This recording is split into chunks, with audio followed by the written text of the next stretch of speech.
And he keeps saying, it was brought to his attention today that we're the only country that does mail-in voting. When is somebody going to step in and tell him that is not true? 34 countries have mail-in voting. All the countries that have mail-in voting. So here's where the real magic comes in. That was yesterday. Guess what he did today?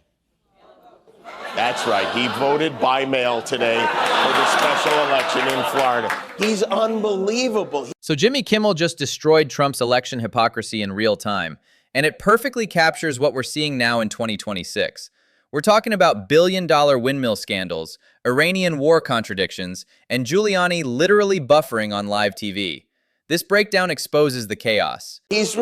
Donald Trump claiming he wants to protect election integrity is like Bill Cosby telling you he'll watch your drink for you. I mean, next we're going to find out that his blow dryer is powered by a windmill or something. That Cosby comparison hits harder when you remember Trump's actual criminal convictions for election interference and sexual assault. Both men claim to protect the very things they violated. The pattern of projection couldn't be clearer. I think he will. It's got the orange of his skin, the yellow of his hair, and the purple of his hand bruises. Those health references aren't just comedy anymore. At 79, Trump's physical decline has become a legitimate governance issue. The purple bruising joke landed because voters are genuinely concerned about cognitive capacity. Why would they do this to her? I mean, why would they make her announce the names of all of the country? She could have just said, welcome everyone but Iran. Instead, they put her through a whole Duolingo. Oh, she's not finished? The cognitive dissonance is stunning, calling mail-in voting criminal while facing 34 felony convictions himself. He's literally a convicted felon lecturing about election integrity. Meanwhile, his documented affairs during Melania's pregnancy show his character, yet he claims moral authority on voting. He invaded Graceland, and then Yelvis hosted a roundtable to catch us up on his efforts to crack down on crime, including the most heinous crime of all, putting your ballots in a mailbox. You know, brought to my attention today that we're the only country that does mail-in voting. Mail-in voting means mail-in cheating. I call it mail-in cheating. That's right. He prefers in-person cheating. This is fiscal insanity, paying a French company $1 billion taxpayer dollars to not build American renewable energy. So much for America first.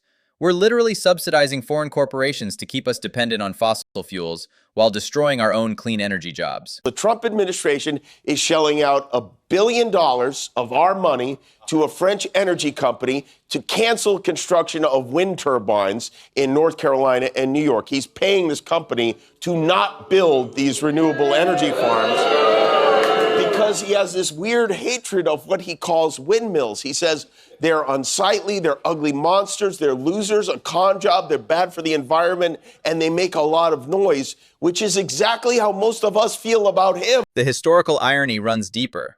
Persians invented windmills in the 9th century, and now Trump wants to destroy them while simultaneously being obsessed with Iran. It's like he's conducting foreign policy based on a grudge against medieval engineering innovations. Do you know where the windmill was invented? It was invented in Iran.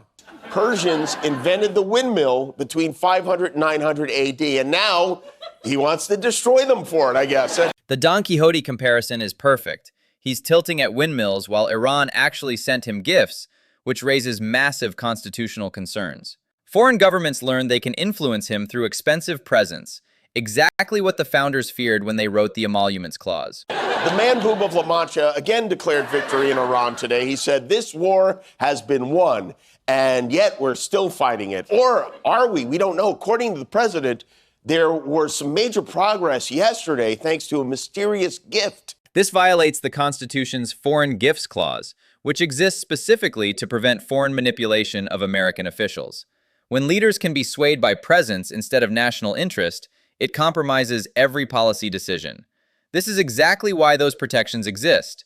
Who would have ever guessed he could be easily manipulated by expensive gifts? Maybe they gave him a medal that says world's greatest enemy or something. I don't know. I can't wait to find out what this incredibly valuable prize could be. That buffering moment perfectly encapsulates Trump's inner circle. Elderly, confused advisors who can't operate basic technology while making critical national security decisions. When your closest advisor can't manage a TV interview, how can he manage international crises? Hormuz is still closed. We're gonna just close off with some kind of a.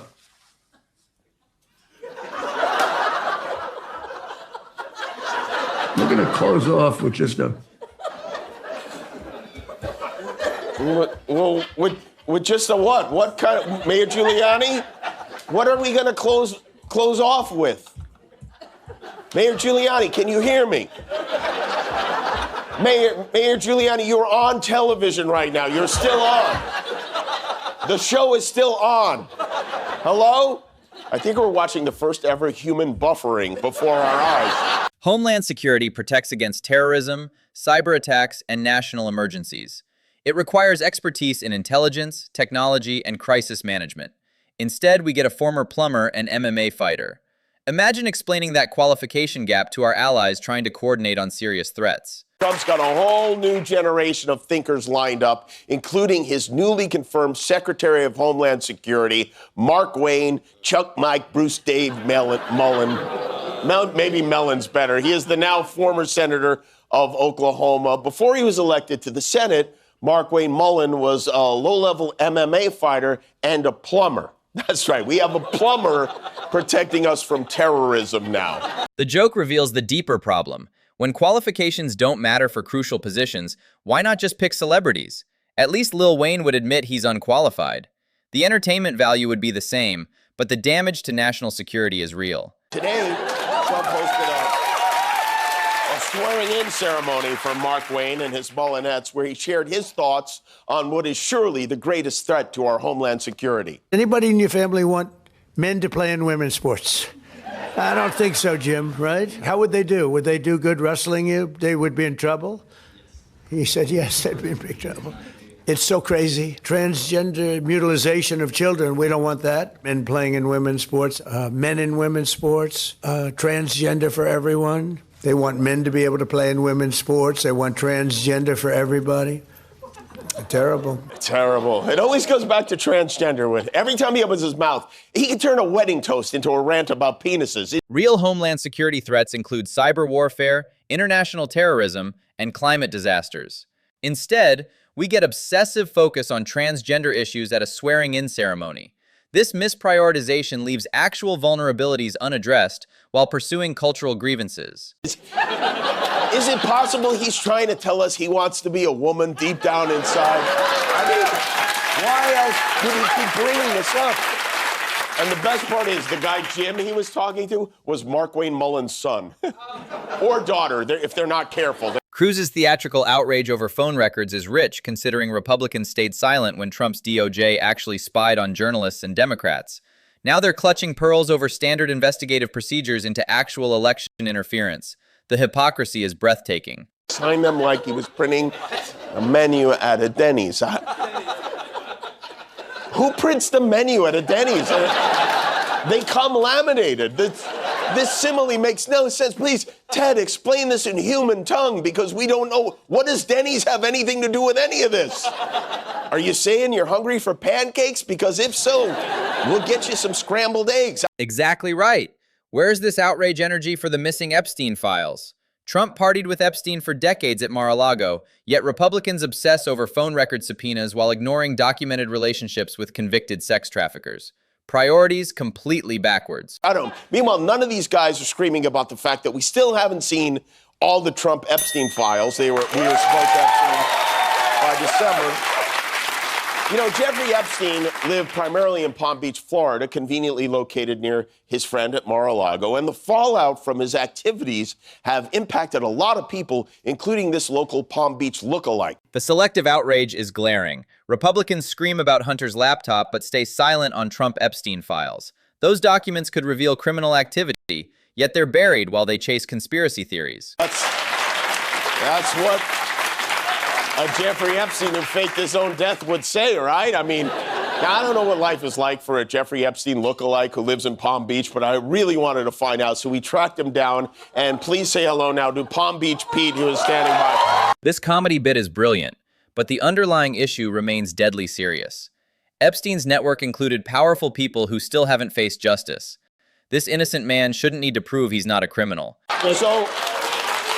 Pete, if somebody were to come up to you and say, hey, look, it's Jeffrey Epstein, you would say, no, I am not.